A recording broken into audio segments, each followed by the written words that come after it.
Okay, so you've definitely heard of serotonin. But what if I told you that the whole happy chemical story is almost completely missing the point? Today, we're going to uncover the real story of a molecule that's less about fleeting happiness and way more about the ancient, powerful forces that literally build and rebuild your brain every single day. Right? We hear it all the time. Feeling good must be serotonin. It's become this simple shorthand for mood. But, that's kind of like saying the internet is just for watching cat videos. I mean, it's not wrong, but it misses the entire incredible picture. The real story of serotonin isn't just about feeling happy.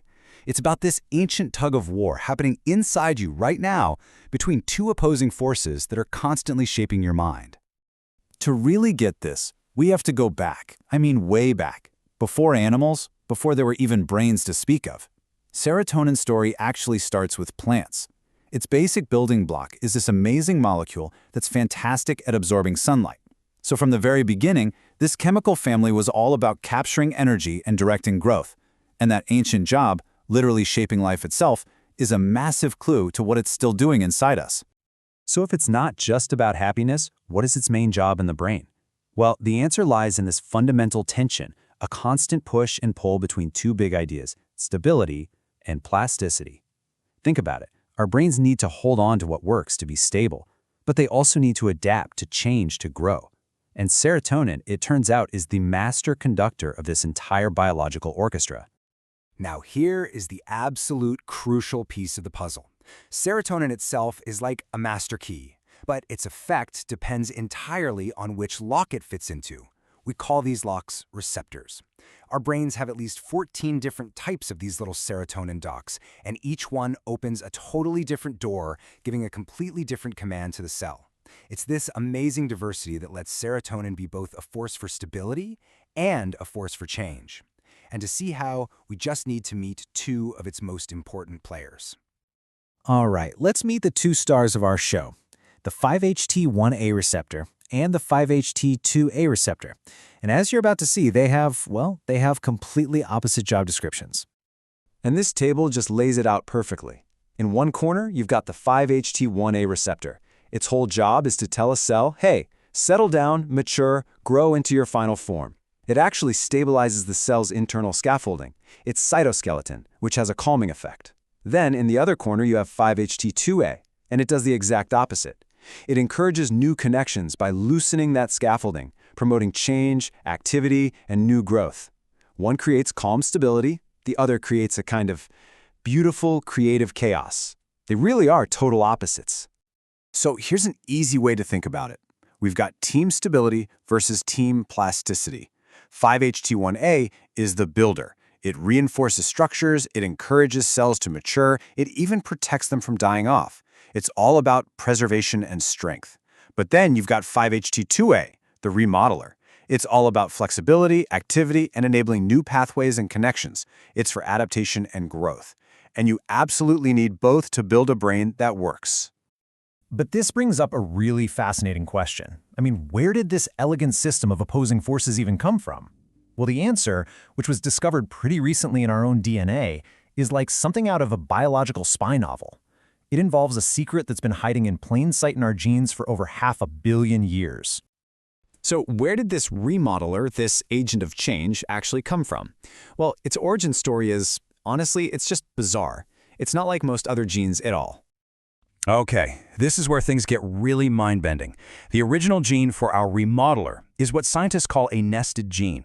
So I want you to imagine finding the entire blueprint for a car engine hidden inside a single chapter of a book about citywide recycling. That is literally what's happening here.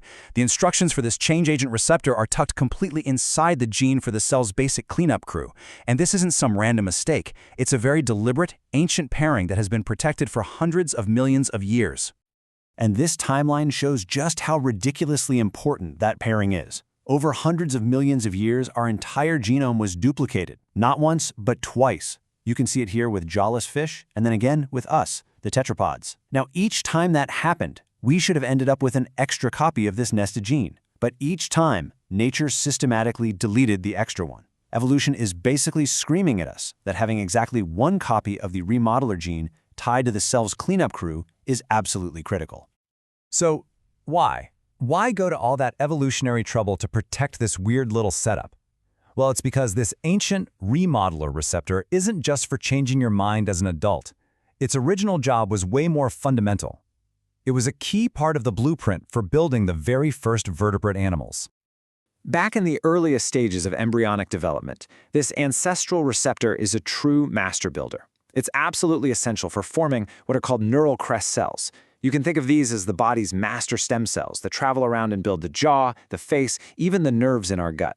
It's also critical for shaping the heart and for creating the very first blood cells.